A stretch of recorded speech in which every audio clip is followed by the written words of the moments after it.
मैं जानती थी मुझे क्या करना है। मैंने तुरंत उसको अपने हाथों से निकाला।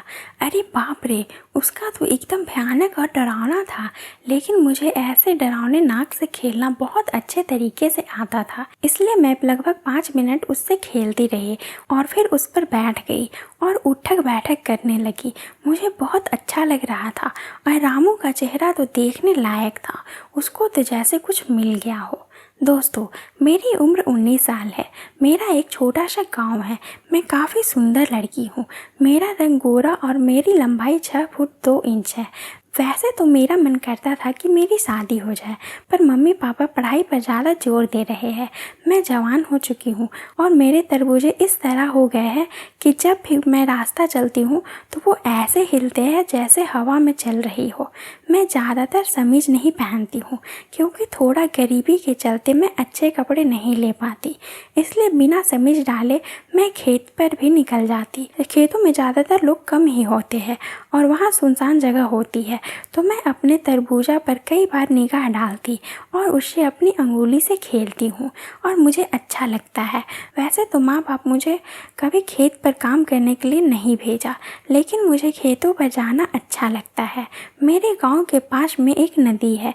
जब कोई आदमी नहीं होता तो मैं घंटों तक नहाती रहती हूँ। क्योंकि मैं दूसरे कपड़े नहीं ले जाती तो मैं उन्हीं कपड़ों में नहा लेती हूँ और मैं पानी के अंदर ही अपने हाथों से मल मल कर अपने खरबूजे को धोती हूँ। क्योंकि मैं अपने खरबूजे से ज़्यादा खेलती हूँ तो वह काफ़ी विकसित हो गया है और मेरे खरबूजे को देखकर मोहल्ले के लड़के तो जैसे मर ही गए हैं। वह मुझे देखते ही सीटी मारते हैं। कई लड़के तो ऐसे हैं जो मेरे चेहरे की तरफ कम और मेरे खरबूजे की तरफ ज़्यादा ही देखते रहते हैं।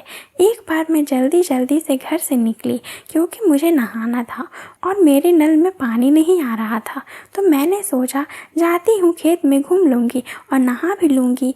मैं जल्दी से जा रही थी। मेरे घर के पीछे के एक रोड शहर की तरफ निकलती थी तो एक रोड मेरे खेत की तरफ, तो मैं खेत की तरफ मुड़ी। उधर रामू भागा भागा आ रहा था। उसकी और मेरी टक्कर हो गई।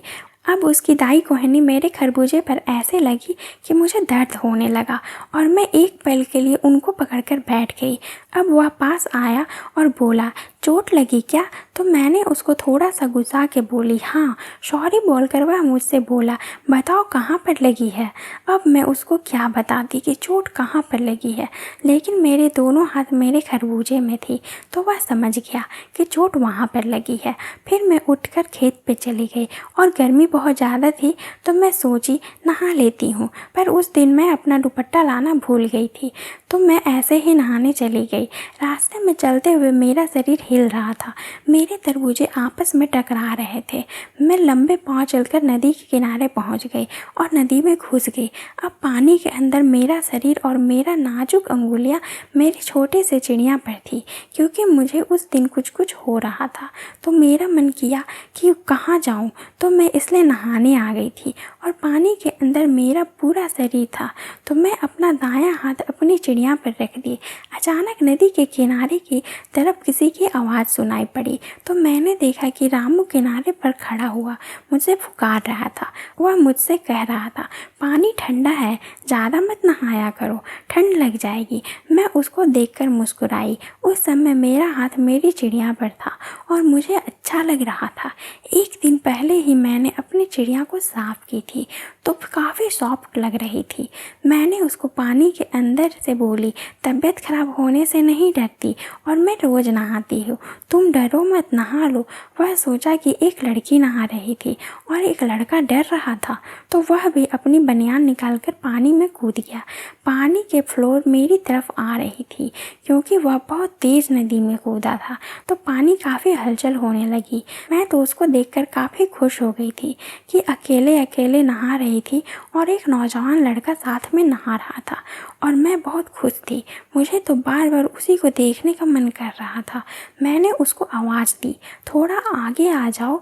मैं चाहती थी कि वह मेरे पास आकर कुछ दूरी पर नहाए तो हम लोग बातें भी करेंगे और इतनी गर्मी में ठंडे पानी का आनंद भी उठाएंगे। और वह जैसे तो किनारे पर नहाने की आदी था क्योंकि उसको तैरना नहीं आता था और मुझे तैरना आता था, इसलिए मैं डरती नहीं थी और कहीं पर भी कूद जाती थी।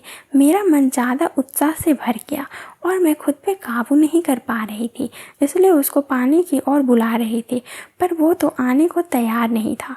मैं गुस्से में पानी से बाहर निकली। मेरे कपड़े पानी में भीग गए थे, तो मेरे खरबूजे एकदम पूरी तरह से कपड़े से ढके दिखाई दे रहे थे, जिस पर उसकी नज़र बार बार पड़ रही थी और वह मुस्कुरा रहा था। मैं सोच रही थी कि केवल मुस्कुरा रहा है, आकर के खरबूजे ही देख ले कैसा है, लेकिन वह नहीं आया और मैं बाहर निकल आई। धूप में खड़ी होकर अपना शरीर सेकने लगी। मैं खुद को धूप में सुखाया और रामू को बोली, अब तुम भी निकलो पानी से, तो वो निकलने लगा। उसने भी खुद को थोड़ी देर धूप में रखकर बोला, चलो घर चलते हैं। अब मैं उसकी ओर मुस्कुरा रही थी और आगे आगे चल दी। वह भी मेरे पीछे पीछे चल रहा था। उसकी नज़र बार बार मेरे पिछले भाग पर पड़ रही थी, जो भीगने के कारण किसी तरबूज की तरह नजर आ रहा था, और वह मुस्कुरा रहा था। मैं कभी कभी उसको पीछे मुड़कर देखती तो वह मुस्कुरा रहा होता। मैं समझ गई कि वह क्या देख रहा है, तो मैं यह चाहती थी कि वह देखे, ताकि उसके मन में कुछ कुछ हो और मैं उसको अपने प्रेम जाल में फंसा लूँ। नदी से मेरा घर थोड़ा दूरी पर था, तो मुझे घर जाने के लिए समय लग रहा था। हम दोनों थके हुए थे, तो एक पेड़ के नीचे रुके और उस पेड़ के नीचे एक बहुत बड़ी सी झाड़ी थी। मैंने उसको झाड़ी की तरफ इशारा किया, चलोगे क्या?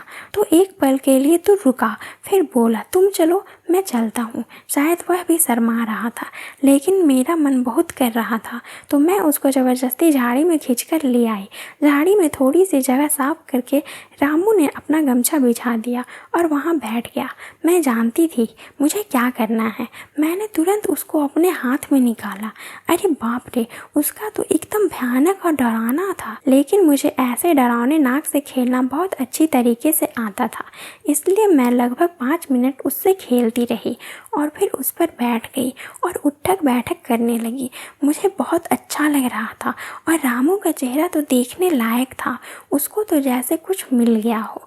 उसकी आंखें बंद हो गई थी, लेकिन वह मज़े में डूबा हुआ था और 10 मिनट तक उठक बैठक करती रही और फिर मुझे भी पूरी संतुष्टि मिली और मैं हट गई और बाहर आ गई। तो दोस्तों, अगर कहानी सुनकर आपके नागराज में जान आई हो तो कमेंट करिए यस वरना नो।